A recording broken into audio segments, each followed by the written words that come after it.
Now you tell a great story about working with people in the field, and they want to know where your accent is from, and you kind of give them the humorous answer. Yeah.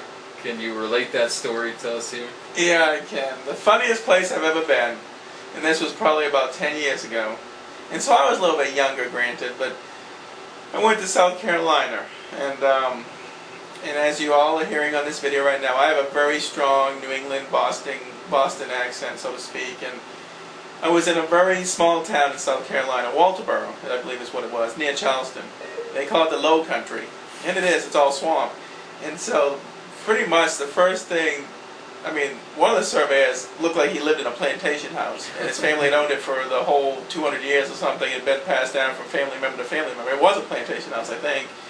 And the other guy was just a good old boy, I think from even further in the woods. And he proceeded to ask me, and this is how he put it, he said, "Boy, where are you from?" And so, I have a good sense of humor, and anybody that knows me knows that. And so, I looked him dead in the eye and said, "Alabama."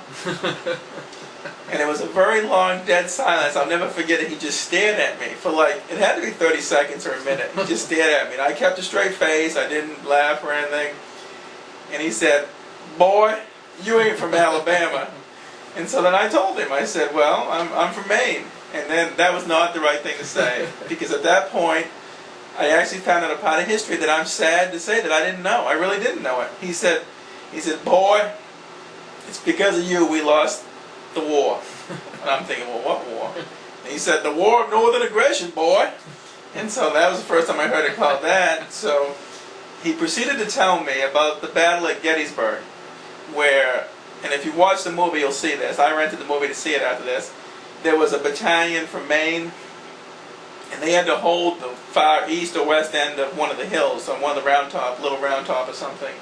And supposedly if they lost that position, the South would have flanked the North and took the Battle of Gettysburg and probably marched on to Washington. The war would have been over. And they actually were, the guy that was in charge of it was a professor from Borden College, an actual professor, doesn't sound like a fighting man, Joshua Chamberlain. And which is, the military still uses him for a lot of their treatment of prisoners. He was very good about treating people like men, even when they were prisoners of war and so forth. He's still regarded as one of the highest people today. And the funny thing is, he told his bunch of dumb Mainers, I think is what it was, that basically they were going to hold that position no matter what. And the funny thing is, they ran out of ammunition. And so they were pretty much at the mercy of the South. The South is charging up the hill.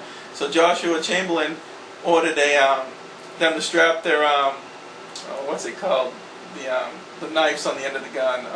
Bayonets. Bayonets to the gun, and do a blind charge down the hill with no ammunition. And they did. They show in the movie of Gettysburg, and the South surrendered to the main battalion right there, and they held that hill, and Gettysburg was won by the North, and there goes, the North won the war. So anyway, this surveyor proceeded to tell me, "So see, boy, it was you that caused the South to lose the war, your people." So that's really the funniest story I've got. And I mean, obviously every day I get, "Where are you from?" And since I've been in Florida, there's been about 4 people that have guessed I'm from Maine. 99.9% guess I'm from Boston, which is where my dad's from. So.